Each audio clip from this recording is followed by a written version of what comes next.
te bénissons, Seigneur. Nous te bénissons, Seigneur, ce matin. Nous te bénissons, Seigneur,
merci.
Merci à toi, Seigneur. Je te bénis, je te dis merci.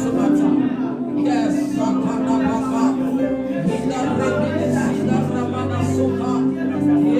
les bénisseurs de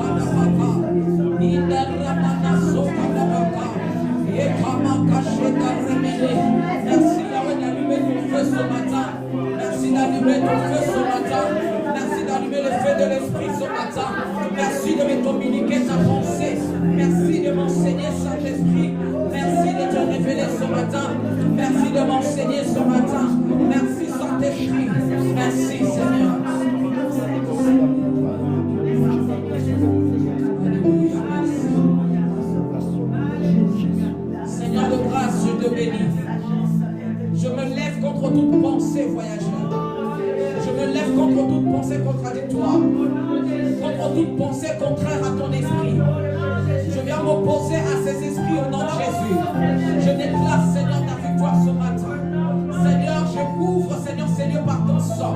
Je couvre, Yahweh, ce peuple par ton sang. Je déclare, Seigneur, ce matin, que nous allons te voir. Je déclare ce matin que nous allons t'écouter. Merci d'ouvrir encore notre intelligence. Merci d'enlever encore le voile, oh Dieu, afin que nous puissions comprendre ce que tu veux, Seigneur de grâce. Afin que nous puissions comprendre, Seigneur, les mystères de ta parole, oh Dieu. Merci, Saint-Esprit. J'ai pris pour mes frères et sœurs qui sont en cours de route entre tes mains. Guide-leur pas jusqu'en Seigneur. Garde-les et protège-les. Je me lève contre tout esprit de distraction. Contre tout esprit de distraction. Tout esprit d'envoûtement, Seigneur, ce matin. Je viens le rendre nul et sans effet. Je déclare, Seigneur, ta victoire. Au nom de Jésus. Amen. Amen. Amen,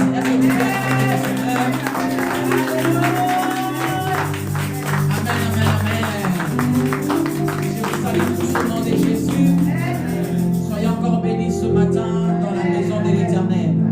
C'est lui qui nous a fait grâce d'être encore là ce matin. Nous sommes vus depuis dimanche dernier. Ce matin, Dieu nous fait encore grâce d'être là. Nous lui disons merci. Amen. Nous disons merci au Seigneur pour la vie de chacun d'entre nous. Pour nos bien-aimés qui ne sont pas encore là, nous disons Seigneur merci. Alors je vais t'inviter, s'il te plaît, si tu peux te déplacer, saluer ton frère et ta soeur qui est à ta droite, à ta gauche. Dis-lui encore, sois les bienvenus. Dis-lui encore les bienvenus dans la présence du Seigneur, dans la maison de Dieu. Shalom à tous, shalom, shalom. Que Dieu vous bénisse encore une fois de plus. Alléluia. Soyez les bienvenus dans la maison de l'Éternel. Soyez les bienvenus dans la maison de l'Éternel. Que Dieu vous bénisse. Alléluia. Merci Seigneur Jésus pour ta grâce. Merci Saint-Esprit. Merci Seigneur de prendre le contrôle. Shalom à vous tous. Soyez bénis. Soyez les bienvenus dans la maison de l'Éternel. Je crois que le Seigneur va encore nous faire du bien ce matin. Le Seigneur va encore nous parler ce matin. Il va encore nous enseigner ce matin. Soyez bénis, soyez bénis. Alléluia.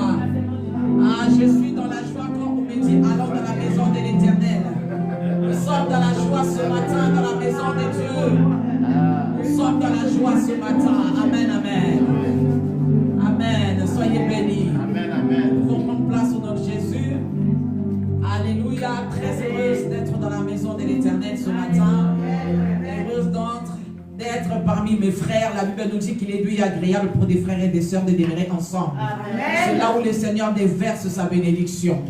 Et nous croyons que ce matin, nous sommes déjà bénis. Alléluia. Nous n'allons pas attendre la fin du culte pour être bénis, mais nous sommes déjà bénis. Alléluia. Depuis ce matin, lorsque nous sommes levés, que nous étions dans la joie, parce qu'on s'est dit qu'on est dimanche. Je vais aller voir mes frères et sœurs, le Seigneur nous avait déjà localisés. Amen. Et je sais que le Seigneur Dieu, encore une fois de plus, il va nous faire du bien. Amen, amen. Par la grâce de Dieu, comme cela a été convenu, tous les mois de février, c'est un mois d'enseignement. Alléluia. Je disais que c'était un mois d'enseignement. Tous les mois de février, c'est notre 3e dimanche. Alléluia. Qui est béni depuis que nous avons commencé l'enseignement? Alléluia. Alléluia. Moi également, je suis béni. Ce qui m'a permis également de revoir certaines choses pour ma propre vie, pour ma croissance. Et je sais que le Seigneur va nous faire du bien. Aujourd'hui, nous sommes à notre 3e dimanche sur les enseignements. Nous avons eu les 2 premiers dimanches en ce qui concerne les 5 ministères. Alléluia. Amen. Nous avons parlé des 5 ministères. Le ministère de l'apôtre, du prophète, de l'évangéliste, du pasteur et du docteur. Pendant 2 dimanches, le Seigneur nous a fait du bien. Amen. Alors, je recommande encore à chacun d'entre nous, comme la Bible nous dit, ne vous ébornez pas à écouter seulement, mais mettez également la parole de Dieu en pratique. Amen, amen. Nos 2 enseignements sont en ligne sur la chaîne YouTube Fanny Ikoko TV, que vous pouvez aller revoir. C'est important. Les enseignements, ça sert à ça aussi. Allez revoir. C'est vrai que tu étais là le dimanche, mais ce n'est pas assez. Il faut toujours revoir ce qu'il a été enseigné, ce que le Seigneur nous a enseigné. C'est très bien parce que lorsque tu revois les enseignements, peut-être que ce que tu as veilleux sur place, ça ne sera pas la même compréhension. C'est pour ça qu'on appelle ça enseignement. Alléluia. C'est très important. Et aujourd'hui, nous allons commencer ce dimanche et le dimanche prochain, nous allons parler sur les dons spirituels. Parce que nous avons parlé déjà, lorsque nous avons commencé à parler sur les 5 ministères, nous avons ouvert cette petite parenthèse pour faire introduire les dons spirituels. Parce que chaque ministre de Dieu, les 5 ministères également, ont des dons qui accompagnent ces ministres. Alléluia. Et nous allons commencer par la grâce de Dieu. Nous allons commencer aujourd'hui sur les dons spirituels et je sais que le Seigneur Dieu va nous faire du bien. Amen, amen. Est-ce que nous sommes prêts? Amen. Alors on se prépare en conséquence. Nos Bibles, nos cahiers et nos stylos, c'est très important. J'insiste sur ça, d'avoir ce qu'il faut pour écrire parce que c'est pour notre croissance. Écrire, ce qui nous permettra aussi de revoir nos enseignements. Dans quelques années également, lorsque vous allez être aussi à ma place, cela va vous aider. Alléluia. Amen. Par la grâce de Dieu, c'est que nous donnons aux enfants de Dieu aujourd'hui, parce qu'il y a eu aussi un jour jusqu'aujourd'hui, nous continuons d'ailleurs à le faire. Nous avons été aussi à votre place, avec nos cahiers, avec nos Bibles, nos stylos, pour prendre les notes. Alléluia. Et ce qui a permis également qu'aujourd'hui, que certaines prédications que nous vous donnons, ce sont les prédications que nous avons entendues il y a 10 ans, 15 ans, 17 ans. Alléluia. Par la grâce de Dieu, il faut conserver tous vos carnets, tous vos cahiers. C'est important. Aujourd'hui, je me rends compte que moi, je me retrouve avec 5 cahiers. Il y a des cahiers que j'ai retrouvés depuis 2005. Des prédications de 2005. Et lorsque je prends ça, je revois, par la grâce de Dieu, le Saint-Esprit ajoute encore un peu plus. Et avec la maturité que j'ai aujourd'hui, ça me permet encore de faire ce qu'il faut, c'est-à-dire dans l'enseignement, dans la prédication, d'approfondir ce que j'ai appris toutes ces années-là. Vous voyez, c'est très très important de prendre de notes, d'écrire.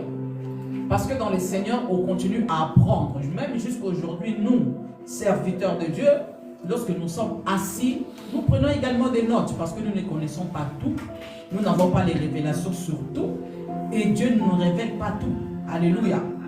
Lorsque un autre homme de Dieu prêche, on prend des notes. Donc les notes, c'est important. Chaque élève qui va à l'école doit avoir ses affaires pour pouvoir réviser à la maison, pour pouvoir apprendre, pour pouvoir réussir l'examen. Alléluia. Revoir cela est important. Très important. Ce que je vais nous enseigner ce matin, comme je l'ai dit, ce sont des choses que j'ai apprises lorsque je suis venu dans les Seigneurs. Ce sont les choses basiques, si je peux les appeler comme ça, comme Paul le dit.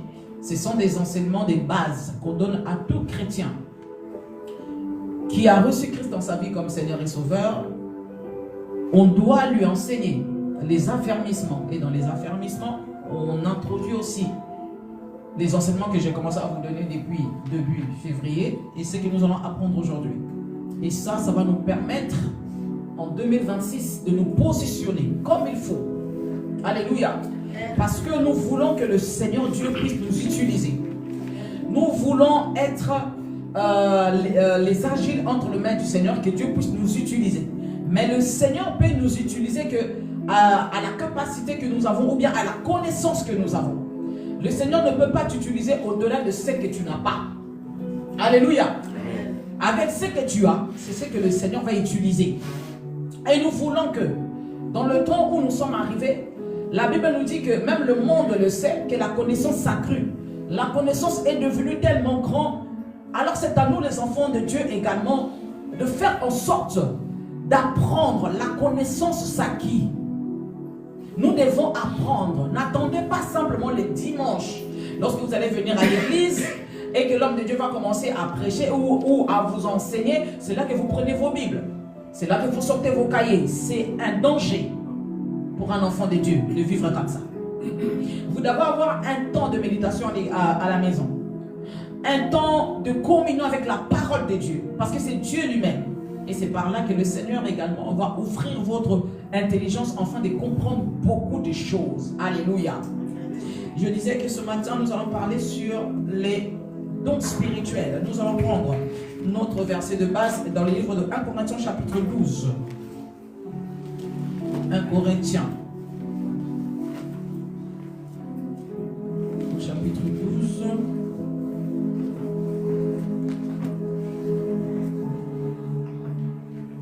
À partir du verset 1er, je vais le lire pour nous, notre Jésus.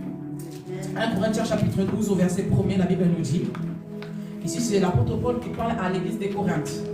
Vous devez savoir que l'église des Corinthes, c'est une église extraordinaire. C'est une église qui manifestait les dons spirituels. C'est une église où il y avait la manifestation des dons, des signes, des prodiges, c'est-à-dire les 9 dons. C'était une église où le Saint-Esprit était descendu et le Saint-Esprit s'est manifesté beaucoup. Donc l'apôtre Paul avait fait un travail extraordinaire parmi cette église-là.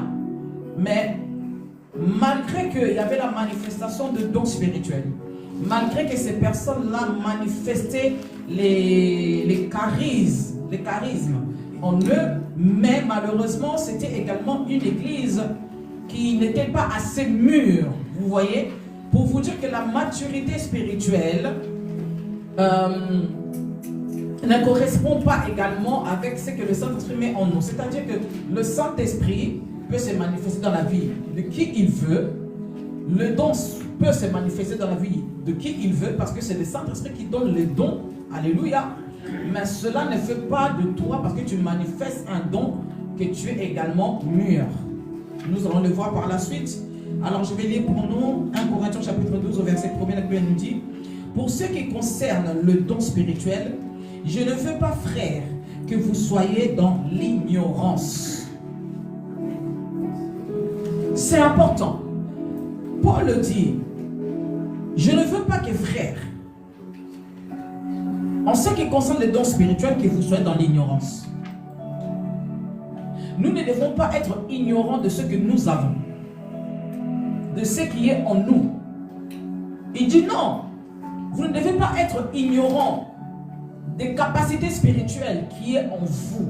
Alléluia. Vous ne devez pas être dans l'ignorance. Alors, à partir du verset, toujours chapitre 12, verset 4, la Bible nous dit: il y a diversité des dons, verset 4, toujours chapitre 12, il y a diversité des dons, mais le même esprit. Diversité de ministères, mais le même Seigneur. Diversité d'opérations, mais le même Dieu qui opère tout en tout. Nous avons dit ça lorsque nous avons commencé les enseignements sur les 5 ministères. Les dons sont donnés par le Saint-Esprit. Les ministères sont donnés par Jésus. Et le mode opératoire, ou bien la diversité d'opérations, c'est par Dieu le Père. C'est par là que nous voyons la Trinité. Alléluia. Alors ici, on nous dit qu'il y a diversité des dons. Donc il y a plusieurs dons, mais le même esprit. Parce que c'est lui qui donne le don. Diversité des ministères, les 5 ministères, mais le même Seigneur. Ce qu'on appelle don de Christ, les 5 ministères. Et ensuite, on nous dit diversité d'opérations. Mais le même Dieu qui opère tout en tous. C'est Dieu qui donne le mode opératoire concernant les ministères et les dons. Donc, toutes ces choses-là, Dieu opère comme il veut. Alléluia. Au verset 7, on nous dit: or, à chacun la manifestation de l'Esprit est donnée pour l'utilité commune. En effet, à l'un est donné par l'Esprit une parole de sagesse, à un autre une parole de connaissance, selon les mêmes esprits. À un autre, la foi, par le même esprit. À un autre, le don de guérison, par le même esprit. À un autre, le don d'opérer les miracles. À un autre, la prophétie. À un autre, le discernement des esprits. À un autre, la diversité des langues. À un autre, l'interprétation des langues. Au verset 11, un seul et même esprit opère toutes ces choses, les distribuant à chacun en particulier comme il veut. Alléluia. Amen. Ici, la Bible nous dit qu'il y a diversité de dons. On nous détaille. Première catégorie, on nous dit, à l'un, il est donné la parole de sagesse. Premier don. Ensuite, parole de connaissance. Deuxième don, pour ceux qui écrivent, parole de sagesse, premier don. Deuxième don, parole de connaissance. Troisième don, parole, un autre, la foi. Un autre, la foi. Troisième. Quatrième, le don de la guérison. Cinquième, le don d'opérer des miracles. Sixième, la prophétie. Ensuite, la diversité des langues. Le discernement des esprits. Et enfin, l'interprétation des langues. Alors, nous voyons ici, nous avons 9 dons spirituels qui est détaillé. On dit qu'un autre, Dieu a donné la prophétie, un autre la sagesse, un autre le don de la foi, etc. etc. Et là, nous avons 9 dons spirituels que l'apôtre Paul est en train d'enseigner aux Corinthes. Alléluia. C'est pourquoi Paul dit que frère, je ne veux pas que vous soyez ignorants de ces choses-là. Parce que c'est ces choses-là, en fait, qui démontrent que vous êtes réellement des Christ. Alléluia. Vous devez savoir que encore aujourd'hui, comme au temps de l'apôtre Paul, Dieu ne veut certainement pas que les chrétiens soient dans l'ignorance. Cela ne s'est pas arrêté simplement au temps de l'apôtre Paul. Jusqu'à aujourd'hui, cela continue. Paul reproche aux Corinthiens, ou bien aux Corinthes, que ce n'est pas l'ignorance en soi. Parce que les Corinthes, ou bien les Corinthiens, manifestaient déjà les dons. En fait, ils n'étaient pas ignorants des dons qu'ils étaient en eux. Parce qu'ils les manifestaient déjà. Mais ce que l'apôtre Paul leur reprochait, c'était comment les contrôler et comment les employer. C'est ça le grand danger dans la vie des chrétiens. Beaucoup ont des dons. Mais le problème est que l'application ou bien le mode opératoire, le contrôle de ces dons-là, les chrétiens n'ont pas ça. Beaucoup de personnes, Dieu leur parle. Beaucoup de personnes manifestent aussi la grâce. Parfois, vous n'allez pas vous rendre compte que à chaque fois qu'une personne est malade, lorsque vous priez pour la personne sans pour autant lui imposer la main, vous vous rendez compte que cette personne est guérie. Il y a plusieurs personnes qui sont comme ça. Mais ils ne savent pas que, ils savent qu'ils ont le don de la guérison, mais comment employer cela, de quelle façon il faut faire pour que cela se manifeste. Ils ne le savent pas. C'est pourquoi Paul dit, en fait, l'ignorance que Paul parle ici, ce n'est pas la connaissance du don. Mais c'est plus leur emploi et leur contrôle, le problème. Le problème aujourd'hui à l'église, beaucoup de personnes manifestent des dons. Et c'est une grâce, parce que nous l'avons lu, Dieu, il distribue à qui il veut et comme il veut. Ce n'est pas quelque chose que Dieu te dit, toi, la façon que je te vois, je ne te le donne pas. Il fait ce qu'il veut parce qu'il est Dieu, il est Seigneur. Alléluia. Amen. Nous avons les dons, mais la façon d'employer ces dons-là, ça ne prend pas compte.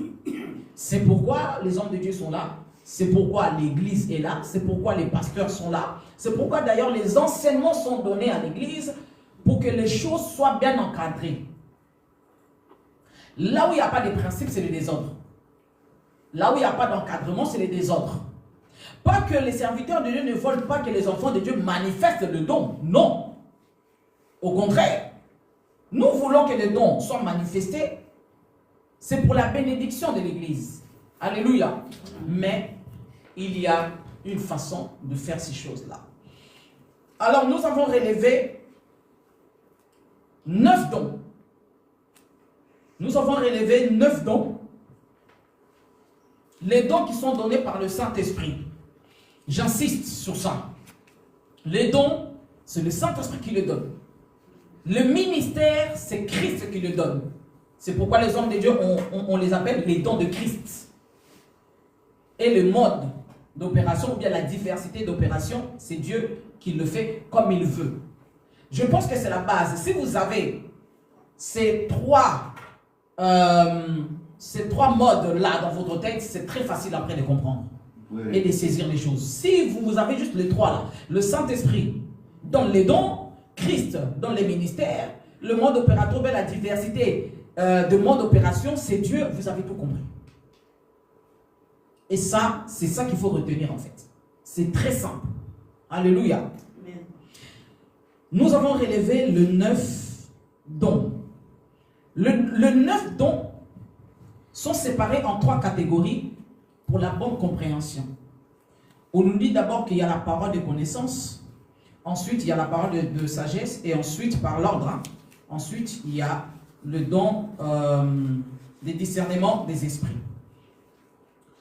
Nous allons prendre la première catégorie qu'on appelle le don de la révélation. Première catégorie numéro 1, don de la révélation. Qu'est-ce que cela veut dire déjà le mot révélation? Le mot révélation qui veut dire simplement c'est lever le voile sur quelque chose qui existe. Lever le voile sur quelque chose qui existe. Lorsque Dieu ôte ce voile, c'est là que nous réalisons la chose qui était devant nous. Alléluia. Cette table-là, il y a le nappe qui est dessus. Donc on ne voit pas si cette table est de quelle couleur, si cette table est faite comment. Mais lorsqu'on enlève la nappe, c'est là qu'on voit maintenant si cette table a quelle couleur, si cette table est comment. C'est ça qu'on appelle la révélation. La révélation, c'est ôter le voile. Et lorsque nous réalisons que Dieu a ôté le voile, tout devient clair. Ok? Première catégorie, les dons de la révélation. Premier point, premier don, les dons de la parole de connaissance. Les dons de la parole de connaissance. Sœur Emma va nous donner dans les livres de Actes chapitre 9. Acte 9. Puisque nous sommes en train de partir très vite, je pense qu'il y aura certains versets que je ne dirai pas. Écrivez. Nous connaissons tous la conversion. Acte chapitre 9, à partir du verset 10 jusqu'au verset 18. Nous connaissons tous cette histoire de la conversion de Saul. Saul de Tarse. D'accord? Alors écrivez Acte chapitre 9, verset 10 jusqu'au verset 18.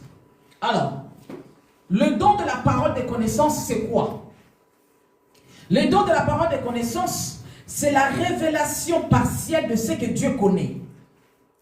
Dieu est omniscient. Ok? Et dans sa grandeur en tant que Dieu, Dieu révèle une partie de son omniscience à la personne qui a le don de la connaissance. Parole de connaissance. Le don de parole de connaissance est la révélation partielle de ce que Dieu connaît. Elle fonctionne par contre dans le même principe que la parole de sagesse. Nous allons venir après. Mais le don de parole de connaissance est la révélation partielle de ce que Dieu connaît. Elle fonctionne selon les mêmes principes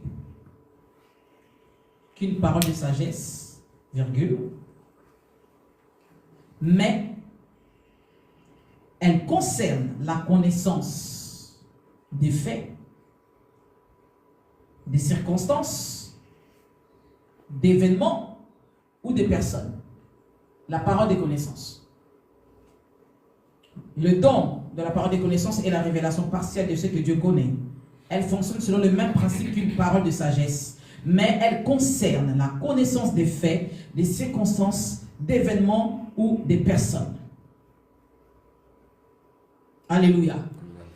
Vous allez vous rendre compte qu'un prophète, ou celui qui a le don de la prophétie, plus souvent, lorsque, surtout, je vais prendre un truc simple, surtout lorsqu'un prophète prophétise, nous croyons que le prophète est en train de prophétiser, mais plus souvent, il ne prophétise pas.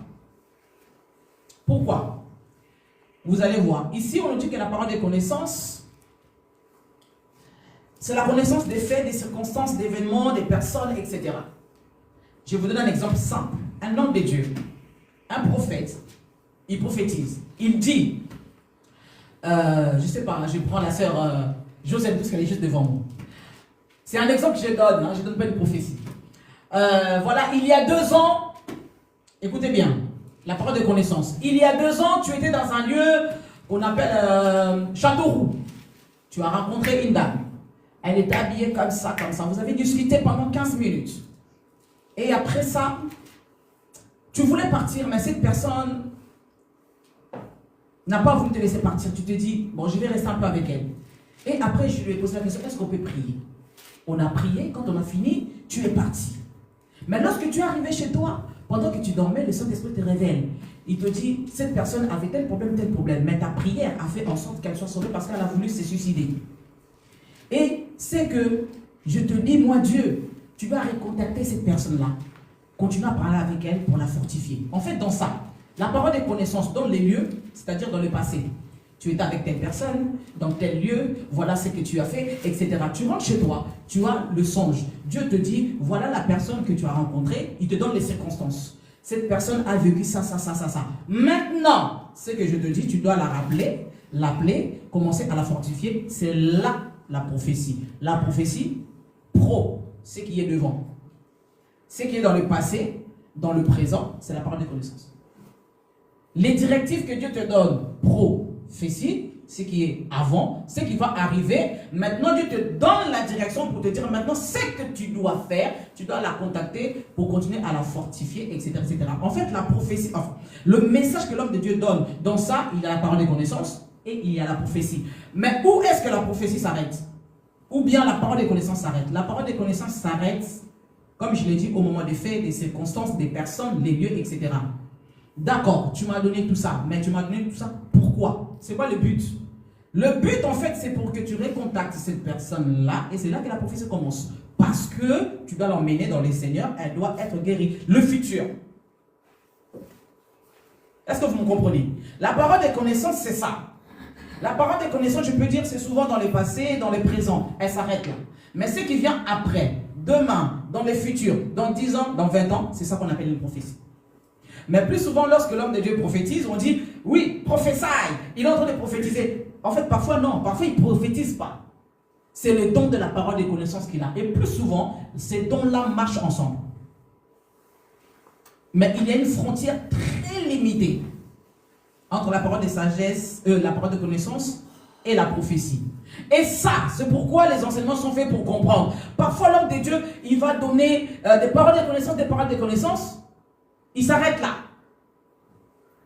Mais pourquoi est-ce que parfois, on donne des détails? C'est ça le problème. Pourquoi est-ce qu'on donne des détails? Est-ce que c'est important de donner les détails de ce que j'ai mangé hier?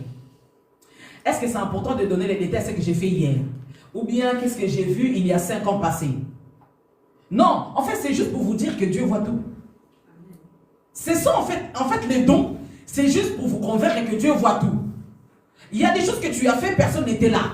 Mais l'homme de Dieu vient te dire, voilà, il y a 2 ans, ou même ce matin, voilà ce que tu as fait. Tu te réveillais à telle heure, tu as pris ta douche à telle heure, tu t'es habillé en noir aujourd'hui, mais en fait, tu voulais t'habiller en telle couleur, après tu as changé d'avis. Ok, c'est bien, mais pourquoi? C'est juste, Dieu te donne des détails de ce qui s'est passé pour te montrer que Dieu te voit. Pour te montrer que Dieu voit tout. C'est ça la parole de connaissance. Parce que parfois on dit oui d'accord, mais pourquoi les prophètes, est-ce qu'il est obligé vraiment de dire voilà la façon dont je me suis habillé? Oui, c'est important. Dans le message que Dieu donne, c'est important. Quand on te dit ça, au moins comme ça tu vas dire ah ouais c'est vrai, en fait j'étais seul. Je ne l'ai même pas dit à mon conjoint, mais j'ai voulu m'habiller comme ça, mais après j'ai changé d'avis. Comment est-ce que Dieu sait? Parce que Dieu révèle toutes choses à ses serviteurs. Parole de connaissance. Amen. Amen. Est-ce que nous avons compris? Alors ici, nous voyons dans le livre de Actes chapitre 9 au verset 10 et 18.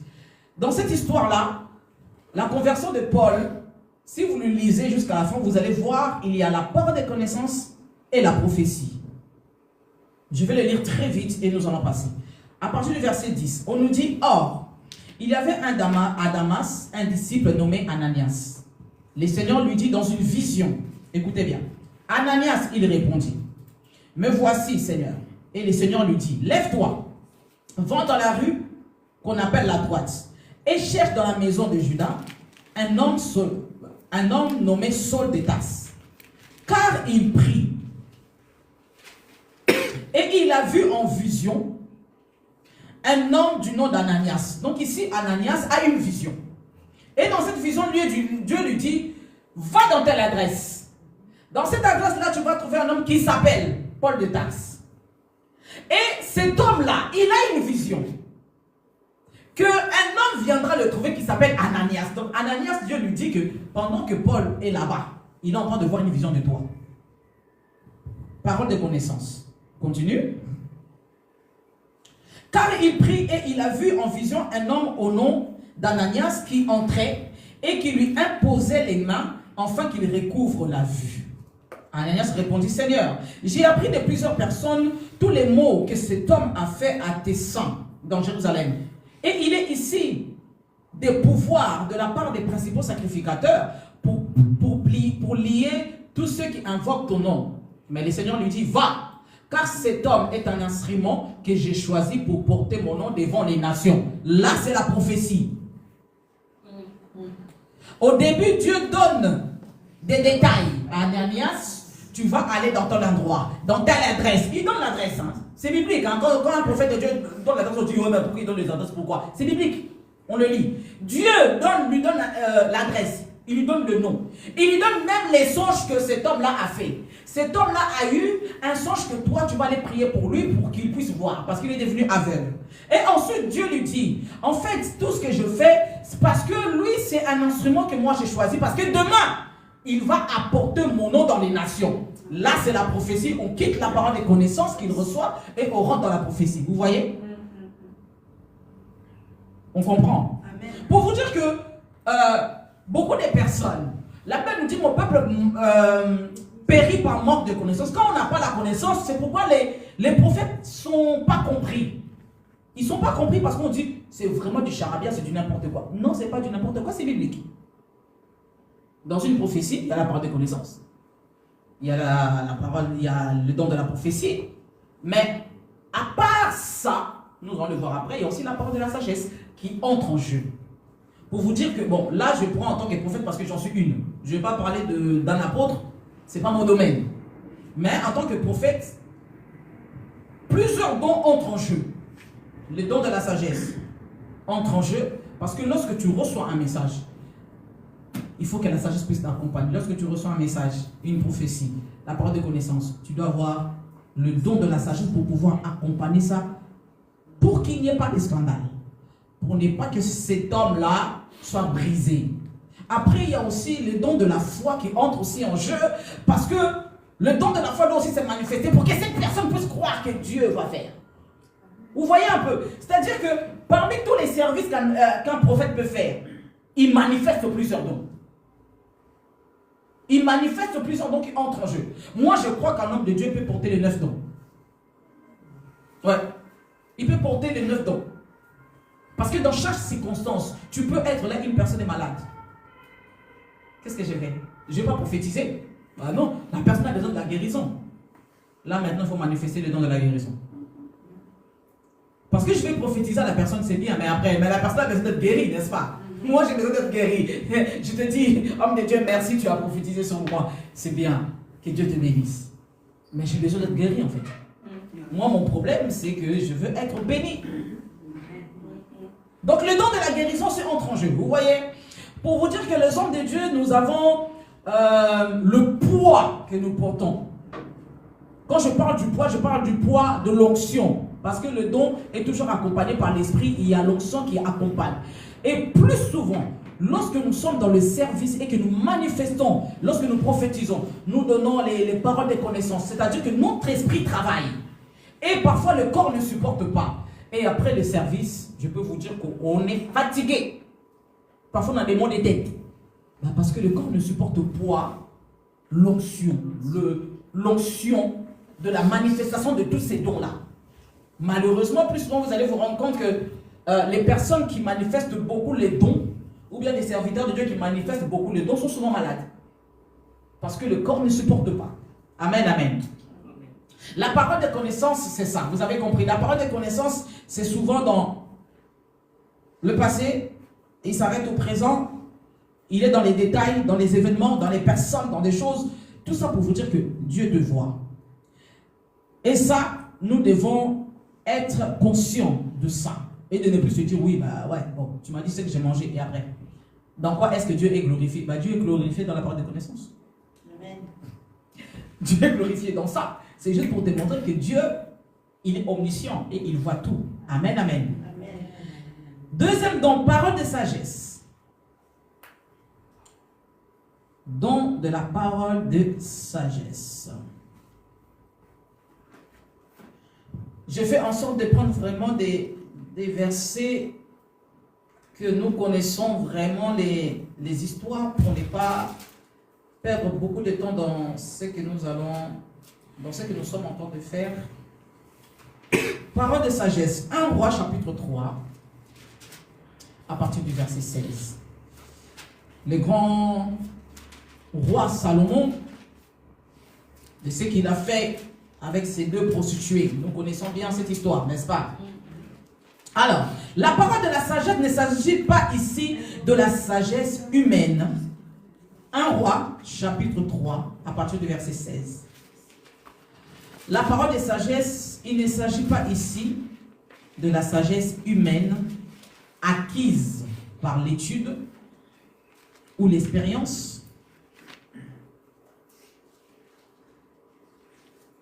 ou même de la connaissance de la Sainte Bible.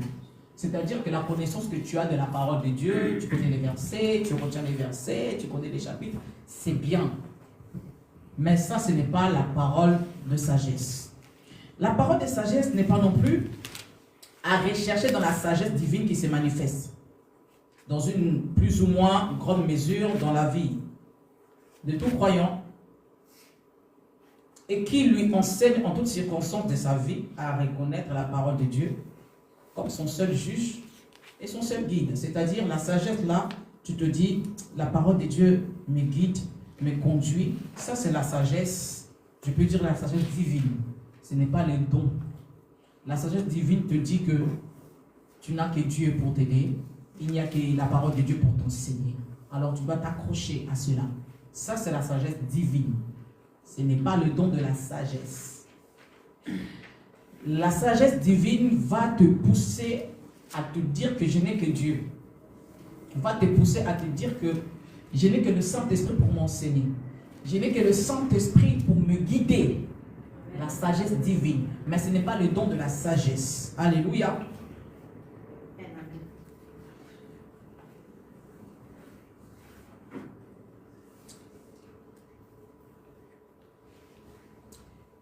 Nous devons aussi rejeter l'idée que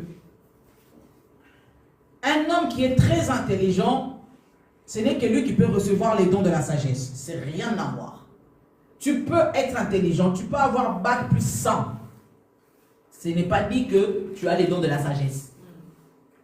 Parce que c'est rien à voir. C'est 2 choses différentes. Ça même, moi j'appelle ça la sagesse de l'école. Ça c'est la sagesse de l'école. Je me suis rendu compte que je connais des personnes très intelligentes à l'école. Ils ont des masters, mais quand tu regardes leur vie, tu dis qu'il y a un problème. Tu regardes leur vie, tu dis, mais c'est comme si cette personne n'a jamais étudié. Mais cette personne a des diplômes, elle est diplômée. Hein. Mais la sagesse acquise à l'école, ce n'est pas la sagesse de la vie. Ce n'est pas la sagesse de la vie. Tu peux être intelligent, avoir des diplômes, mais cela ne fait pas de toi un sage. Alléluia. Ce don provient uniquement d'une révélation extraordinaire et surnaturelle reçue par Dieu. C'est pourquoi on appelle ça le don de la révélation. Le don de la sagesse provient uniquement de la révélation de Dieu. Acte chapitre 3 au verset 16, l'histoire de Salomon, je vais vous le raconter très vite, de 1 roi chapitre 3, à partir du verset 16. À partir du verset 16 jusqu'en bas.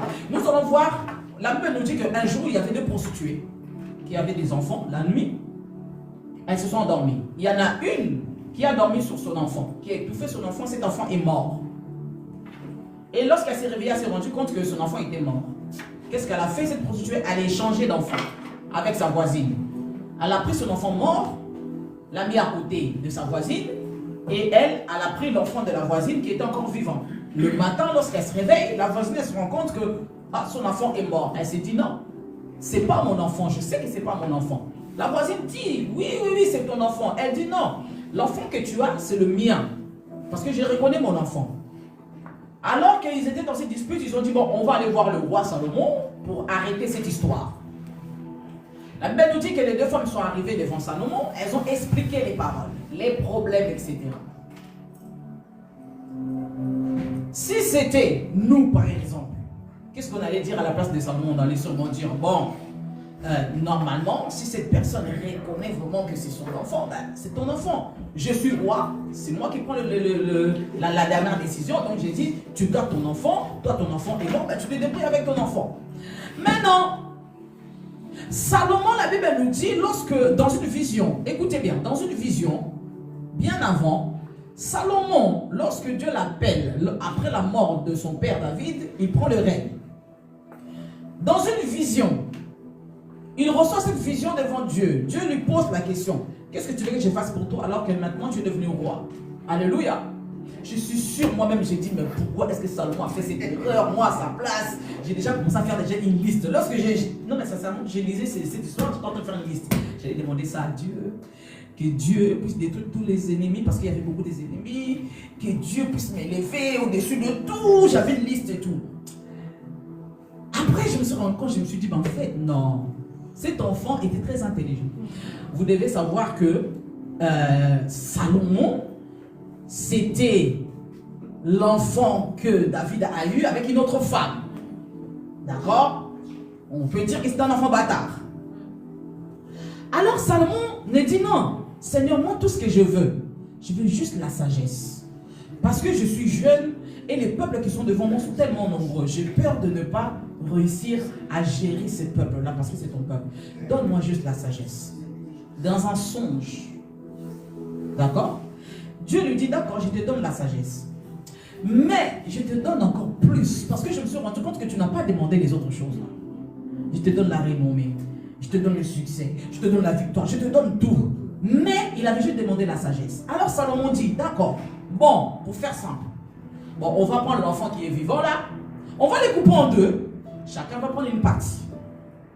Cette sagesse-là, c'est un peu compliqué. C'est très dur, hein. Parfois, la sagesse aussi demande ça. Là, on va dire, ah ouais. Non, non. Parce que Salomon, je suis sûr, il savait qui avait raison. Il le savait. Mais, il ne pouvait pas faire directement, prends l'enfant, je te le donne. Il pouvait le faire. Parce qu'il savait que ça allait frustrer l'autre femme. Pour ne pas frustrer les deux, c'est pas grave. Bon, on prend l'enfant, on le tue, on le coupe en deux. Mais la vraie mère, aucune mère peut accepter de voir son enfant mourir. Je pouvais voir mon enfant vivre, mais de l'autre côté, mais au moins il est vivant. Vous voyez? Alors, on se rend compte que la fausse mère était d'accord. Oui, on va tuer l'enfant. C'est normal, c'est pas son enfant. Elle, de toute façon, elle a rien à perdre. Elle a déjà perdu son enfant. Donc, même si l'autre meurt, ben, c'est pas grave. Elle a rien à perdre. Mais la vraie mère, elle s'est dit non. Ne tuez pas l'enfant. Donnez cet enfant à cette femme. C'est pas grave. Je préfère au moins qu'il soit en vie. Et c'est là que Salomon se rend compte que ben, finalement, ben, l'enfant appartient à la mère, à l'autre maman. Donc elle avait raison. Et c'est là qu'il a conclu. Et c'est ça qu'on appelle le don de la sagesse. Parfois la sagesse fait en sorte que tu restes silencieux, qu'on croit que tu n'as rien compris, qu'on croit que ah vas-y, elle n'a rien capté, elle est bête, c'est pas grave. Non, parfois le don de la sagesse joue aussi comme ça. Vous croyez que je n'ai pas compris? En fait, si, j'ai compris, mais je laisse juste le temps. Lorsque le temps viendra, les choses vont se faire seules. Et vous allez comprendre que j'ai raison de réagir comme ça. Alléluia. Le don de la sagesse permet également que nous puissions arriver à un point où on s'est dit, parce que là, c'est quelle mère qui peut accepter de perdre son enfant? Personne. Je suis sûr, même un sorcier ne va jamais accepter parce qu'il sait que même si moi j'ai peur, je vais laisser l'héritage à cet enfant. Il ne va jamais accepter ça. Mais une mère qui accepte de perdre son enfant, ça veut plus dire, ce n'est pas ton sang, ce n'est pas les fruits de tes entrailles. Vous voyez un peu comment fonctionne le don de la sagesse. Le don de la sagesse, je reviens par rapport au prophète. Le don de la sagesse, je vois que cette personne qui est devant moi, et je prends quelque chose qui bouge souvent. Les maris de nuit te dérangent. Je vois, Dieu m'a montré que les maris de nuit, les femmes de nuit te dérangent. Et d'ailleurs, il y a un contrat qui a été fait, tu ne vas jamais te marier. Même si tu te maries. Mais comme il y a les esprits des eaux qui vont déranger ton couple, tu vas divorcer, tu vas continuer à te marier. Il n'y a pas de problème, ils vont te laisser marier. C'est ça aussi les esprits des eaux, les maris, les femmes de nuit. Ils te laissent marier, il n'y a pas de souci. Hein. Mais tu vas divorcer. Si tu ne divorces pas, soit tu n'auras pas d'enfant, soit les finances vont être touchées, soit il n'y aura jamais la paix. En fait, il y aura toujours quelque chose pour que tu n'aies pas la paix. Alors je vois ça. Je peux venir dire à la personne, Dieu me montre que tu as un esprit des eaux, que tu as des maris des nuits et tout. C'est choquant, n'est-ce pas? Non, on ne dit pas ça. Alors le don de la sagesse. On va prier pour ton mariage. Tu dois beaucoup prier pour ton mariage. Parce que je vois un blocage concernant ton mariage. Parce que je sais que l'un des domaines où ces esprits-là jouent, c'est le mariage. Ah oui. Quand tu te rends compte que dans ton mariage, tu as beaucoup de combats, il faut regarder de ce côté-là. Tu dois beaucoup prier, mon frère, tu dois beaucoup prier pour ton mariage. Viens, je vais te soutenir, on va rentrer en jeûne. On va prier ensemble. Que Dieu t'aide, parce que je vois que tu as un combat dans ton mariage. Que Dieu te fasse grâce, que Dieu te délivre. En fait, je n'ai pas besoin de te dire que tu as les esprits des autres qui combattent ta vie. Parce que ça peut te choquer. Et qu'est-ce qui prouve même que c'est vrai? La personne peut dire, je ne crois pas. Mais le don de la sagesse fait en sorte que je puisse te transmettre, je vais te prendre avec moi, je vais te porter dans mon dos, on va prier ensemble.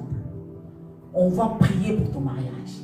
Et lorsque nous allons prier, les esprits se manifestent toujours. Les esprits vont commencer à se manifester. Et lorsque les esprits vont commencer à se manifester, toi-même tu vas te rendre compte qu'en fait, pasteur, j'avais ces problèmes-là. Et moi, je n'aurais qu'à confirmer, oui, effectivement, tu avais ces problèmes-là. Mais je n'ai pas voulu te le dire avant parce que pour ne pas te choquer. La parole de la sagesse. C'est pourquoi Paul insiste. Comment est-ce que les dons doivent être gérés à l'église? Doivent être gérés, c'est-à-dire la manifestation. Ça s'enseigne. C'est-à-dire qu'on ne va pas vous apprendre comment prophétiser. Ça ne s'apprend pas. Mais comment maîtriser la chose. Comment gérer l'onction. Comment aussi fermer la bouche, même si les autres peuvent parler. Tu te tais. Ça s'apprend. Amen, amen. Ensuite, les discernements des esprits. Troisième don. Les discernements des esprits. Actes chapitre 16, verset 16. Comme je l'ai dit, j'ai fait vraiment en sorte de prendre vraiment des versets que nous connaissons pour ne pas prendre beaucoup de temps. Actes chapitre 16, à partir du verset 16, à partir du verset 16. Actes chapitre 16, à partir du verset 16. La Bible nous dit, comme nous allions au lieu de prière, une servante qui avait un esprit de python. C'est pourquoi nous sommes dans le don de la révélation. Il dit une servante qui avait un esprit de python ou un esprit de divination. Hein. C'est pareil. Des devins. C'est la même chose. Et qui, en devinant, procurait un grand profit à ses maîtres, vint au-devant de nous et s'est mis à nous suivre, Paul et nous. Elle criait, ces hommes sont les serviteurs du Très-Haut, et ils vous annoncent la voie du salut. Elle fut cela pendant plusieurs jours. Paul, fatigué, se retourna et dit à l'esprit, je t'ordonne au nom de Jésus de sortir d'elle. Et il sortit à l'heure même. Alléluia. Ici, on voit l'esprit de divination. L'esprit de python. Ici, on parle du discernement des esprits. Je l'avais dit au premier culte, aux premiers enseignements. L'esprit de discernement des esprits, ce n'est pas l'esprit de soupçon. Ah oui, parce qu'à l'église, parfois, la personne peut être là en train de prier. Tu vois la personne en train de rouler par terre, en train de pleurer. Tu dis, elle est agitée par les mauvais esprits. Non, ça c'est un esprit de soupçon, c'est pas ça. Arrête de... Seigneur, il faut arrêter de soupçonner les gens à l'église. C'est pourquoi l'église, les gens sont devenus tellement... Que mes frères catholiques me pardonnent, mais trop catholiques, c'est-à-dire trop sérieux. Parce que si tu t'agites trop, on va dire, elle est possédée par les esprits. Si tu roules par toi, on va dire, elle est dérangée par les maris des nuits. Non, ça c'est un esprit, tout simplement. Tu es là, tu entends de voir cette personne, ce n'est pas Dieu. Tu entends de soupçonner une personne. Alors que les discernements des esprits, ce n'est pas ça. Ici, la Bible nous dit, premièrement, c'était une servante. Donc, elle avait des maîtres qu'elle servait. Si vous continuez, vous allez voir qu'il y avait ces maîtres après qui se sont fâchés contre Paul et Silas. Ils les ont arrêtés pour leur dire que tu as détruit notre marché. D'accord? Il dit que elle avait un esprit de python, l'esprit des révélations. Paul a su que cette femme avait un esprit de python, parole de connaissance. Et bizarrement, malgré qu'elle avait un esprit de python, ce qu'elle disait c'était vrai. Oui. Parce qu'elle a dit que ces hommes-là, ce sont des vrais serviteurs de Dieu. Et ils sont en train de proclamer les saluts. Écoutez-le. Est-ce que c'était faux? C'était vrai ce qu'elle disait. C'était vrai des serviteurs de Dieu, Paul et Silas. Ils étaient des serviteurs de Dieu. En plus, elle donne la condition que les gens doivent les écouter et les suivre. Mais qui prouve que ce qu'elle disait, même si c'était vrai, qu'elle était de Dieu, elle n'était pas de Dieu.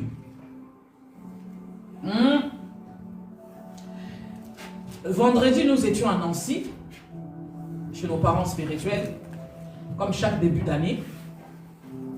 On va aussi chercher aussi notre bénédiction pour l'année qui commence. C'est très important. Donc on est allé, on a fait un aller-retour, on est parti vendredi, on a fait une veillée, on est rentré samedi. Donc, je disais à maman, je suis tellement, je ne sais pas, c'est un combat, je me pose beaucoup de questions. J'ai l'impression que je suis devenue trop sceptique avec les révélations. Peut-être parce que j'ai tellement rencontré ces choses-là dans ma vie que je suis devenue insensible, dans le sens que, même si, c'est pas que je ne crois pas au message que tu me donnes, mais je vais quand même t'établir d'abord avant d'accepter ce que tu me dis. Parce que j'en ai tellement vu. Et que quelques années après, mon mari est présent. Dans notre église, on a reçu des prophètes qui ont bougé la France. De jeunes prophètes qui ont bougé la France. Ils ont fait quoi? 10 ans de ministère. Ils avaient l'âge de mon mari. Hein? C'était de sa génération. On apprend que c'était des fétiches qu'ils avaient. Je me suis dit là. Nous-mêmes, là, on était là à la salle, ils ont prophétisé sur nous, nous-mêmes, on est tombés sur l'onction. Là, maintenant, je me dis, oula! Et 10 ans, je ne sais pas s'ils ont fait 10 ans, mais comment? Le diable est méchant. Le diable est méchant. Comment est-ce que le diable a fait en sorte de retourner les jeux? Jusqu'aujourd'hui, ils sont tous morts. Hein? Mais avant de mourir, ils ont été exposés. Ils ont eu de maladies, mais tu le vois, ils sont en train de pourrir. Ils ont confessé. Ils ont dit non, on est parti dans tel pays que je ne dirai pas le nom. On est parti prendre là-bas pour les miracles. Mais je vous dis, ils ont fait. Mais après, quand on a entendu ça, même notre pasteur a dit, mais les petits là m'ont eu. Hein? Parce que ils avaient l'onction. Il y avait l'onction. Les miracles. Quel miracle que nous on n'a pas vu? Je pourrais dire que, bon, selon nous, en tant qu'homme, je peux dire qu'on a tout vu. Mais, quelques années après, on apprend que ils sont allés dans quel pays toucher là-bas. Donc, je suis en train de dire à maman, je dis, maman, je suis devenue un peu trop... Que Dieu me pardonne, j'ai l'impression qu'on dirait que mon cœur est fermé avec ces trucs-là. Donc, moi et vous, on est un peu comme ça. Maman m'a dit, non, c'est pas ça. C'est juste l'esprit qui est en toi qui fait en sorte que tu puisses bien voir les gens. Non, mais... Je vous dis sérieusement, tu me ramènes le message, je reçois, mais t'inquiète pas, je vais te tamiser. Je vais peser ton esprit. Et si je te pèse, si je vois que tu es tantôt là, moi-même je sais ce que je vais faire après. Parce que ici on nous dit que cette femme avait l'esprit de python, mais ce qu'elle disait c'était vrai.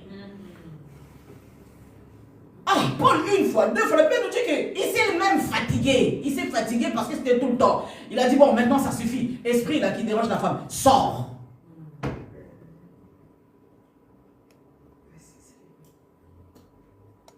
examinez les prophéties. Examinez les prophéties. À la base de quoi? À la base de la parole de Dieu. C'est pour ça qu'il faut lire la parole de Dieu. Il faut lire la parole de Dieu. Examinez les prophéties. Quand tu me dis quelque chose qui ne me convient pas, après moi, dans le Seigneur, j'ai ma façon de faire. Hein. Quand ça ne me convient pas, je te dis tout de suite que je ne suis pas d'accord avec toi. Avec tout le respect que je te dois, homme de Dieu ou pas. Ma mère même a regardé, Fanny, toi t'es terrible. Je ne blague pas avec les choses de Dieu, parce que ma vie en dépend. Non, on a tellement vu de choses que moi, avec les choses de Dieu, je ne vais même pas jouer. Je ne vais pas voir, oh, tu es plus vieux que moi, que tu peux être mon oncle, ma tante. Pardon. Ces choses-là, moi, je ne blague pas avec les choses de Dieu. Tu viens me voir en tant qu'homme de Dieu, tu me dis des choses qui ne me conviennent pas. Vraiment, on est des collègues, mais je te remets en place tout de suite. Je ne vais pas entendre, oh non, par humilité, je vais aller prier. Non, parce que mon esprit même n'est pas d'accord. Mon esprit même n'est pas d'accord avec ce que tu me dis. Et je refuse. Sérieusement. Nous avons été approchés par beaucoup des hommes de Dieu. Beaucoup des hommes de Dieu ici, là, à Paris, là, qu'on connaît. Ils m'ont dit beaucoup de choses. Avec tout le respect, je leur ai dit vraiment, je ne suis pas convaincu de ce que vous me dites. Et je ne suis pas d'accord parce que ce n'est pas biblique. La première fois que j'ai sorti ça à un homme, j'ai dit vraiment, papa, excusez-moi, mais... Il a voulu insister, il était avec sa femme lui a dit, chérie, il faut laisser. Je dis non. Mon mari m'a dit non, on allait l'appeler. J'ai dit, moi, j'ai pas le temps, il faut aller appeler par respect. Non, je ne suis pas d'accord avec ça. Vous voyez?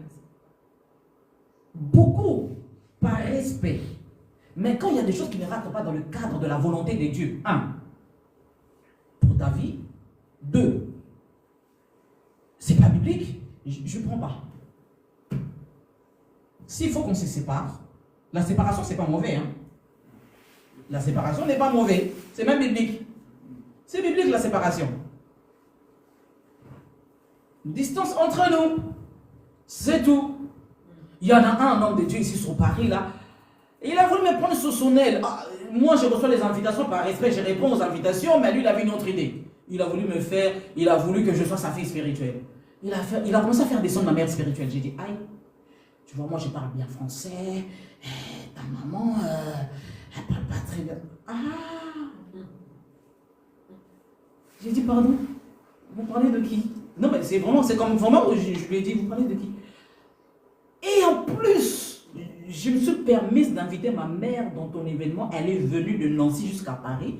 Et derrière, tu passes. J'ai dit, tu vas pas me récupérer.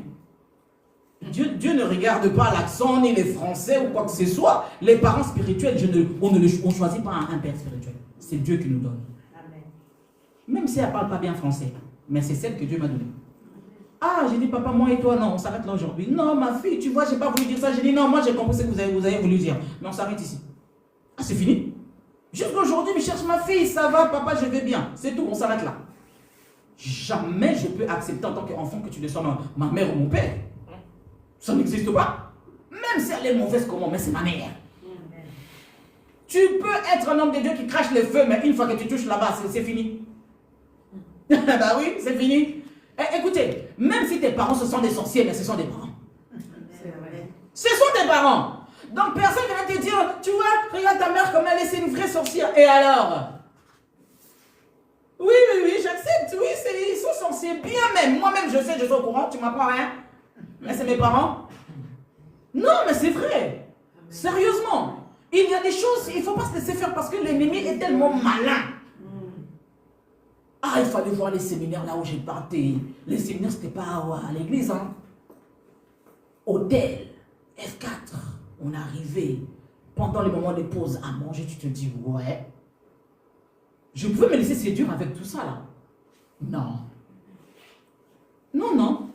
Ah, il y avait des hommes de Dieu qui venaient de partout, des Ghana, des États-Unis. On est rentré en contact. Moi, ça ne me dérange pas. Mais lorsqu'il l'a touché là où il ne fallait pas toucher, j'ai dit bye bye. C'est fini. Il faut peser les esprits. Toute prophétie n'est pas à prendre à la légère et dire oui, amen. Non. Non. C'est pas parce que tu es prophète que tu me dis. En plus, c'est ce qui est bizarre avec Dieu. C'est pourquoi, bien aimé, le Saint-Esprit, connectez-vous à l'Esprit, parce qu'une prophétie peut être vraie. Mais l'Esprit qui anime la personne, là, c'est comment? Parce que cette femme-là, ce qu'elle disait, c'était vrai. Mais l'Esprit qui parlait, c'était l'Esprit des pitons, ce n'était pas l'Esprit de Dieu. Ce que je peux vous dire, c'est vrai. Mais quel est l'Esprit qui me pousse à te dire ces choses-là? Parce que lorsque tu acceptes ce que cette personne dit, tu acceptes aussi l'onction, bien l'Esprit qui accompagne ces paroles-là. Moi, je ne reçois pas les paroles. Je reçois d'abord l'Esprit là, qui te pousse à me dire ça. Paiser les esprits. Alléluia. Amen. Les discernements des esprits. Comme je l'ai dit, ce n'est pas l'esprit de soupçon. Il faut soupçonner tout le monde. Mais Dieu va te révéler qu'il y a tel problème, tel problème, tel problème. Même si je suis au courant de ton problème. Même si je suis au courant de l'esprit qui t'anime. Écoutez, la Bible nous dit qu'en réalité, dans l'homme, c'est l'esprit.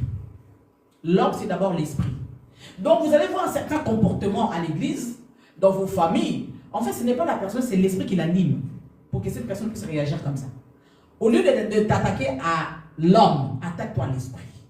C'est pourquoi Paul nous dit aussi que nous ne combattons pas contre la chair et les sangs, mais contre les dominations, etc., les princes de ce monde, etc. C'est-à-dire que la personne est animée par un esprit, son caractère, sa façon de parler, sa façon de réagir. Au lieu de t'attaquer à l'homme, en fait, ça ne sert à rien de t'attaquer à l'homme parce que tu ne fais rien. Tu vas combattre, comment tu vas te fatiguer. Mais il faut déjà attaquer l'esprit qui est derrière cette personne. Alléluia. Il y a d'autres personnes qui réagissent par jalousie. C'est l'esprit de la jalousie. Il y a des personnes qui ont tellement resté de déceptions amoureuses dans leur vie. Et lorsqu'ils voient leur entourage être bien dans leur mariage, ils deviennent toxiques. Oui, c'est l'esprit de la jalousie qui est animé par la déception. Beaucoup de déceptions qui a fait que cette personne devienne aigrie. Je ne vais pas m'attaquer à la personne, mais je vais m'attaquer à l'esprit qui l'anime. Alléluia.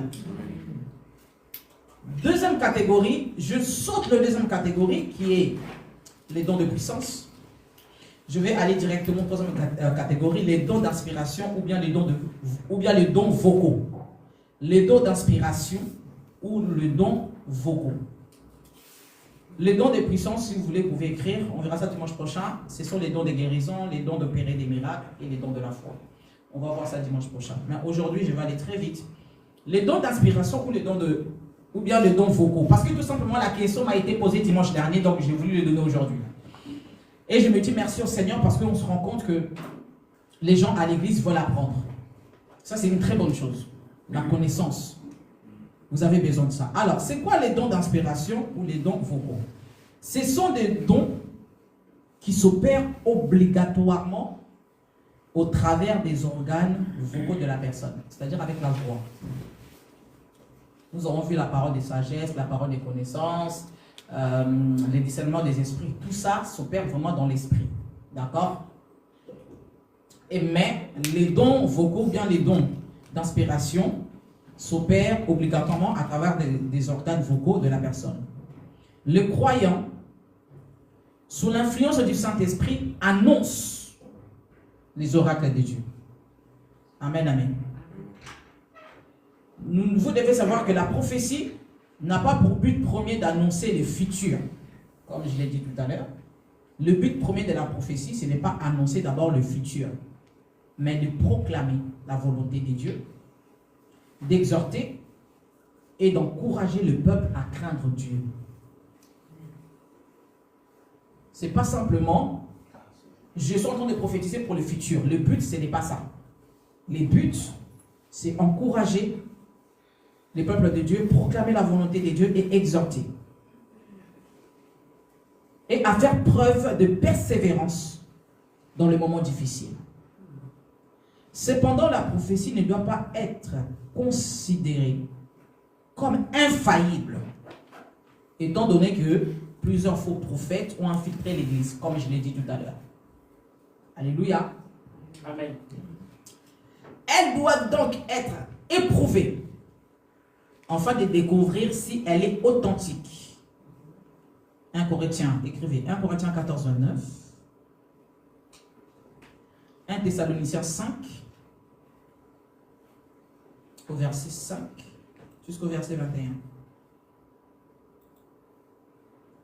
plus, lorsque cette personne vous donne les oracles des dieux, si elle est annoncée par une personne qui vit sous l'autorité de Christ. Comme nous l'avons lu tout à l'heure, cette femme qui était animée par l'esprit de Python ne vivait pas sous l'autorité de Christ. C'était par l'esprit de divination. Alléluia. Nous commençons par la prophétie. Je pense que la prophétie, est-ce que je dois encore revenir sur ça? Je pense qu'on a compris la prophétie. C'est pas pour que je revienne encore sur ça. Mais prenez quand même Ésaïe chapitre 7 au verset 14. Nous voyons que l'homme de Dieu qui annonce la naissance de Jésus, cette prophétie qui dit que voilà, une vierge sera enceinte, elle enfantera un fils, on lui donnera les noms d'Emmanuel, etc., etc. Ésaïe chapitre 7, verset 14.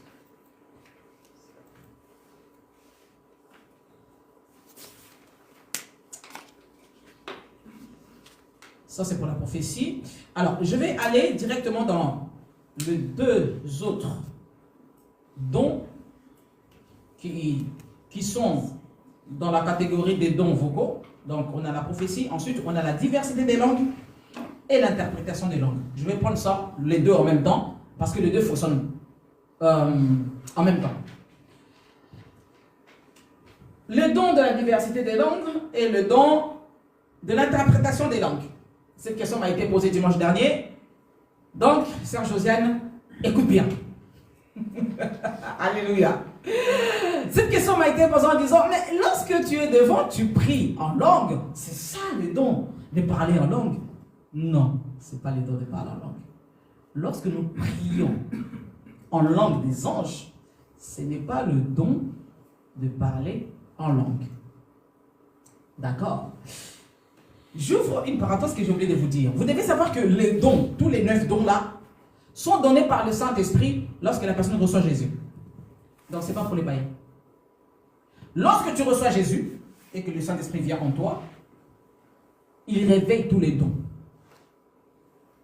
qui sont enfouis en toi ou bien qui dormaient. Le Saint-Esprit le réveille. Lorsque tu reçois Jésus dans ta vie comme Seigneur et Sauveur, tu le confesses de ta bouche, tu crois dans ton cœur qu'il est ton Seigneur et Sauveur, le Saint-Esprit vient et le Saint-Esprit commence à se manifester. Alléluia. Donc, si tu n'as pas Jésus, tu n'as pas les dons, mais tu as les qualités. D'accord? Tu as les qualités que tu as, et c'est bon. C'est vrai qu'après, aujourd'hui, dans le monde, on dit, ah, il a vraiment un don. Non, les dons, c'est pour nous les chrétiens. Parce que c'est le Saint-Esprit qui les donne. Amen, amen. Donc, je disais, diversité des langues. On va aller dans Actes chapitre 2. Nous allons rester là pour les deux avant qu'on finisse. Actes chapitre 2. L'histoire que nous connaissons très bien. Alors, on nous dit, à partir du premier verset, Actes chapitre 2, à partir du premier verset jusqu'au verset 4. Je vais prendre les deux. Le jour de la Pentecôte, ils étaient tous ensemble dans le même lieu. Tout à coup, il vint du ciel un bruit comme celui d'un vent impétueux. Il remplit la maison où ils étaient assis. Des langues semblables à des langues de feu leur apparurent, séparées les unes des autres, et se posèrent sur chacun d'eux. Le Saint-Esprit sur nous, pour la manifestation de dons, pour que cela soit visible. Parce que auparavant, nous allons voir, lorsque Jésus était encore avec les disciples, Jésus avait déjà prié pour les disciples, le Saint-Esprit était déjà en eux. Lorsque le Saint-Esprit est en toi, c'est pour faire les travaux dans ton cœur. Mais lorsqu'il vient sur toi, c'est pour manifester les dons qui sont en toi. C'est pourquoi Jésus dit que l'Esprit du Seigneur est sur moi, car il m'a oint pour une mission. Quand le Saint-Esprit est sur toi, c'est pour une mission. Quand il est en toi, c'est pour toi, pour te transformer. Mais sur toi, c'est pour la manifestation de Dieu. Ok? Ici, on dit que le Saint-Esprit, lorsqu'il est descendu, il s'est posé sur chacun d'eux. Et ils furent tous remplis du Saint-Esprit et se mirent à parler en d'autres langues, selon que l'Esprit leur donnait de s'exprimer. Ils commencent à parler en langue, en d'autres langues, c'est-à-dire ce sont des langues qu'on écoute. Moi, je parle lingala, toi, tu parles portugais, toi, tu parles espagnol, toi, tu parles anglais. Ce sont des langues que les hommes comprennent. Et que vous n'avez pas appris.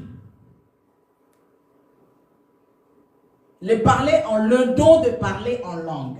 Alors, c'est quoi la diversité des langues? C'est une expression surnaturelle par le Saint-Esprit. Une langue que celui qui parle n'a jamais apprise. Il ne la comprend pas davantage que dans la plupart des cas, ceux qui l'entendent. C'est-à-dire que toi, tu n'as pas appris cette langue-là, mais tu as le don de diversité des langues. Tu parles, le Saint-Esprit a un message à faire passer. Mais toi, tu ne parles pas. Par exemple, j'ai un message pour Sœur Josiane. Elle ne parle pas français. Elle parle que sa langue. Mais le Saint-Esprit a un message à donner à la Sœur Josiane. Alors, si je le donne de diversité de langues, je vais parler sa langue que je n'ai pas apprise, que je ne connais pas. Parce que Dieu veut transmettre le message. C'est ça en fait, le but de diversité des langues, le but de don, comme la Bible nous dit, c'est vraiment pour l'édification aussi du Christ, un peu comme le don de Christ.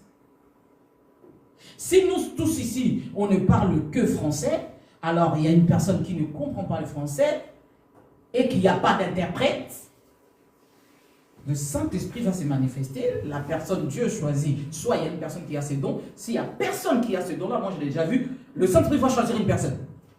Tu vas saisir la personne va commencer à parler sa langue et libère le message. Elle comprend ce que Dieu lui dit, mais nous on ne comprend pas. Mais parce que ce n'est pas notre message, c'est son message. C'est ça la diversité des langues. Alléluia. Ce don n'a rien à voir avec les capacités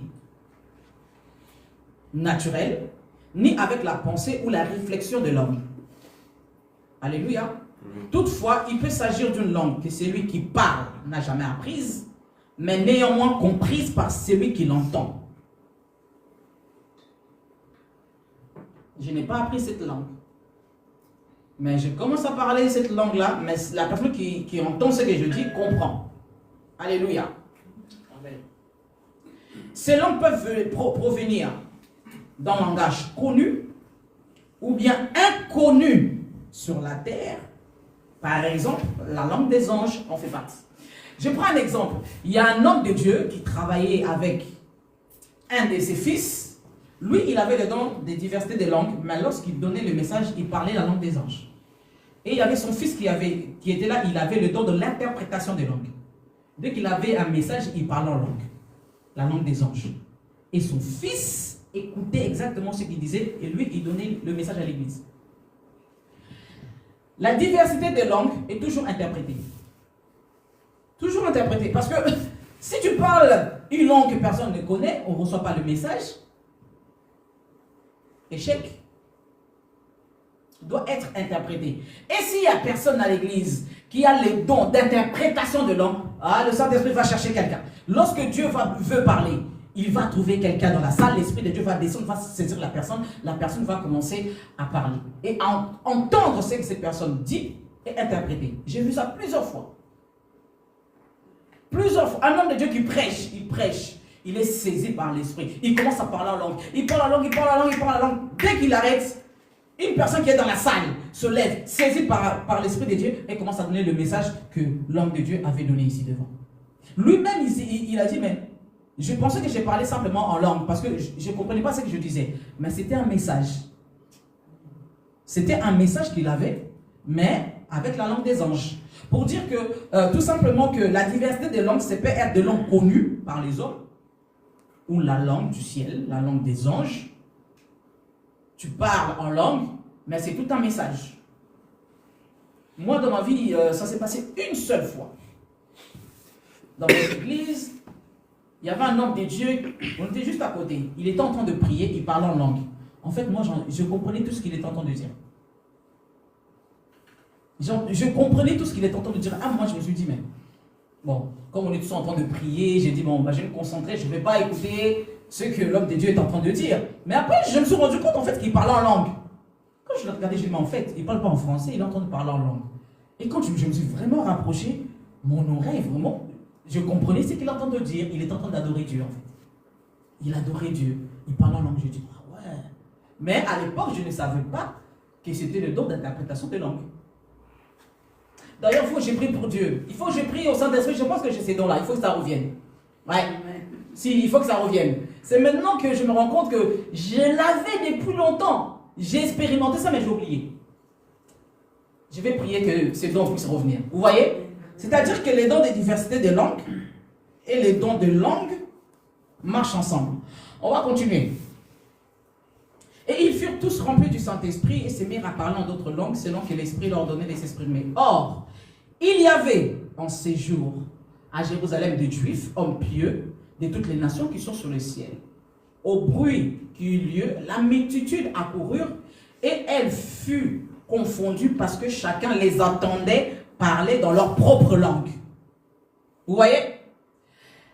Les apôtres, les femmes et les enfants qui étaient dans la chambre haute, parce qu'il n'y en avait pas que les 12, ils étaient plusieurs. Et tous, chacun, comme la Bible dit que chacun a commencé à parler dans d'autres langues, des langues qui étaient connues.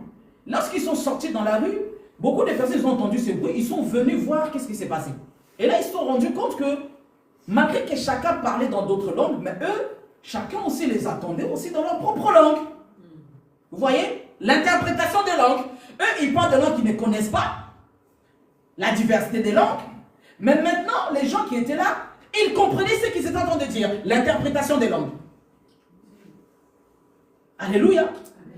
Et ces choses-là, parfois, vous savez, c'est à nous d'être sensibles à l'église. Parfois, on peut vous sentez qu'il y a l'Esprit de Dieu et qu'une personne commence directement à parler en langue.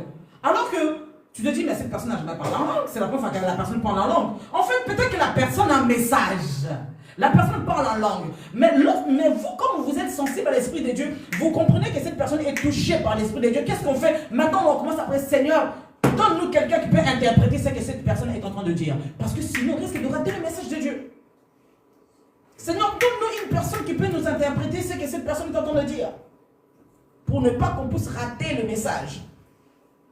Alléluia. Amen. Le don d'interprétation des langues est étroitement lié au don de diversité de langues. Il ne servirait à rien sans l'autre. Si l'autre est là, l'autre n'est pas là, ça ne servirait à rien. Il est un exposé surnaturel par le Saint-Esprit de la signification des paroles prononcées en langue inconnue. Ce n'est pas le résultat d'une opération de l'intelligence de celui qui interprète, mais bien de l'Esprit de Dieu qui agit en lui. Celui qui emploie ce don ne comprend jamais la langue qu'il interprète. Et il lui est impossible de fournir dans sa propre langue des termes équivalents aux paroles prononcées. Plus souvent, c'est comme ça. Et lorsque la personne finit d'interpréter, la personne revient. Et c'est fini. Elle s'est dit, ouais. Ton esprit sait que tu as parlé, tu as dit des choses. Mais si on te dit de recommencer là tout de suite, tu ne sauras pas. Parce que Dieu a donné le message et c'est fini. Plus besoin de la manifestation. Ces divers dons sont décrits comme des manifestations de l'esprit. Ils sont vus comme exerçant par le Saint-Esprit. Alléluia. Sœur Josiane, c'est compris ou pas? C'est clair? C'est clair. Voilà. Donc les parlants en langue que nous parlons ici, comme Paul le dit, en fait, lorsque tu parles en langue, cela prouve que tu as été baptisé de l'esprit, mais pas toujours. Il y a d'autres personnes qui sont baptisées de l'esprit qui ne parlent pas en langue. Qui ne parlent pas en langue. Mais Paul nous encourage à parler en langue. Parce qu'il dit celui qui parle en langue dit des mystères. Parce qu'il ne parle pas à un homme, mais il parle à Dieu directement. Et le parler en langue dans le domaine de la délivrance, ça joue. Parce que le diable ou les démons n'entendent pas les paroles en langue. Non. Ils n'entendent pas les paroles en langue. Parce que ça ne leur est pas réservé. Ce n'est pas pour eux. C'est pour Dieu et les anges. Alléluia. Et d'ailleurs, le ministère des anges, plus souvent, ça fonctionne au chaque les parle en langue. Bon, ça c'est autre chose. Hein. Je ne vais pas rentrer dedans, sinon je vais vous perturber. Ça fonctionne avec ça. Pourquoi je dis ça? Parce que j'ai vu ça à l'œuvre. On est en train de prier pour une personne dans une délivrance qui nous a pris 3 heures, 4 heures. Le démon ne fait pas partir. On était fatigués. Et notre pasteur dit, bon, ceux qui parlent la langue, commencent à parler. On était 3-4 personnes qui priaient en langue dans les groupes d'intercesseurs. On a commencé à parler la langue, ce qui nous a pris 3 heures, presque 4 heures. En 2-3 minutes, le démon est sorti, le démon est passé. Il ne supporte pas ça parce que ce qu'on dit en langue, personne ne peut comprendre ce qu'on dit. Nous-mêmes, on ne sait pas ce qu'on dit, mais on parle en langue parce qu'on est poussé par l'Esprit de Dieu. On prie en langue, le démon ne comprend pas, mais en réalité, on est en train d'envoyer le feu. Parce que quand tu parles en français, le démon entend le français. Il comprend ce que tu dis. Mais lorsque tu parles en langue, il ne sait pas ce que tu dis. Il ne sait pas que tu es en train de le lier. C'est pourquoi, dans la prière stratégique, parfois, il faut parler en langue. C'est pourquoi, si tu ne parles pas en langue, si tu désires parler en langue, tu peux le demander. Moi, je l'ai cherché, je l'ai demandé, et c'est arrivé. Je suis rentré après, j'ai dit, Seigneur, je prends 3 jours dans les 3 jours, il faut que je parle en langue. J'ai regardé, j'ai prié. L'onction, le Saint-Esprit, quand il est descendu sur moi, directement, je commence à parler en langue. Parce que j'ai senti qu'en fait, avant, je n'étais pas baptisé de l'Esprit. Je ne parle pas de baptême de eau.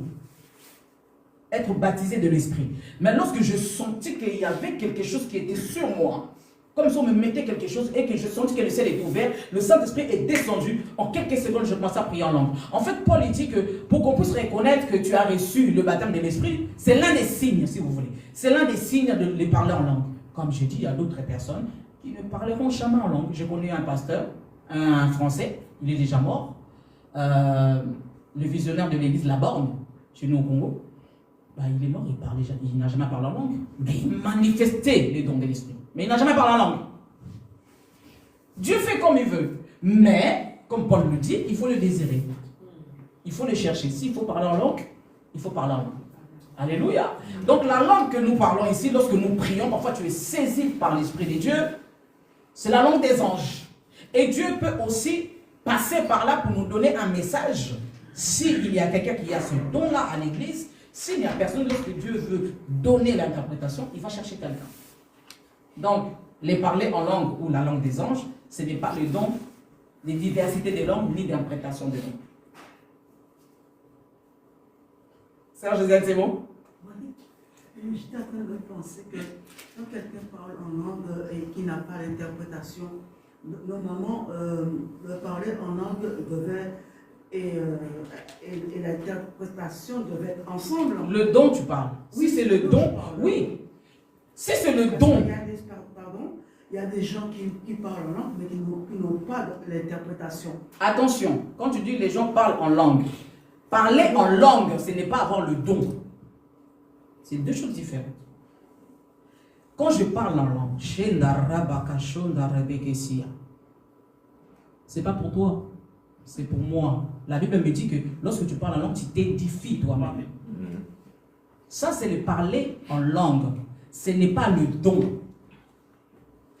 Quand c'est le don de parler en langue, soit moi-même, j'ai le don aussi d'interprétation, j'interprète. Si je n'ai pas le don, Dieu va chercher quelqu'un qui va interpréter, ou bien quelqu'un qui a le don d'interpréter, parce que le don de diversité des langues et le parler en langue, c'est pas pareil. Le parler en langue, c'est l'une des manifestations que tu as été baptisé par l'Esprit. Mais le don, c'est pas pareil. C'est une capacité surnaturelle que Dieu donne aux enfants de Dieu. Donc les parler en langue que moi je parle, que nous tous nous parlons là, c'est pas le don. C'est pas ça. Comment est-ce qu'on reconnaît? Est-ce que vous savez que même le parler en langue a des dimensions? Ouais. Il y a un homme de Dieu, c'est un prophète. Ken Mouyaya. Lorsqu'il parle en langue, j'ai dit, mais c'est quoi cette langue-là? Bizarre. Mais lorsqu'il parle cette langue-là, c'est le don de diversité de langues en fait qu'il est en train de manifester. Et ensuite, il interprète. Et lorsqu'il parle en langue normale, tu sens que bon, il est juste en train de parler en langue. Mais lorsqu'il shift dans le don de diversité de langues, tu sens que ça c'est un message. En fait, ceux qui sont plus élevés en esprit, on le sent. On sent. Même lorsque nous prions à l'église, là, ici nous tous nous pouvons être là en train de prier. Je peux détecter cette personne en ce moment, elle est vraiment très haut, elle est montée. Je peux sentir que cette personne en ce moment, sa vie des prières. On sent parce qu'il y a des dimensions. C'est pareil avec les parler en langue. Plus ton parler en langue monte, plus tu montes en hauteur en esprit. Les parler en langue, ça nous aide. Un conseil que je vous donne, ou bien stratégie que je vous donne, quand je sens qu'en ce moment je suis très fatigué dans la prière, que je n'arrive pas à parler, à prier, je ne prie pas en langue normale, je prie en langue. Ah oui, prier en langue. Lorsque tu sens que tu es faible, que tu n'arrives plus à prier dans les choses de Dieu, c'est pas ça. Prie en langue. Parce que lorsque tu pries en langue, la langue, tu es en train de t'édifier toi-même, tu es en train de bouger ton esprit. Il va s'activer plus vite que lorsque tu parles en français ou dans ta langue normale. Parler en langue, c'est très important. Amen, amen. Si vous avez des questions, écrivez. Comme ça, à la fin, vous venez nous voir. Amen. J'en ai terminé pour aujourd'hui. Tu vas prier. Tu vas prier pour ces instants. Que Dieu nous donne encore cette sagesse de comprendre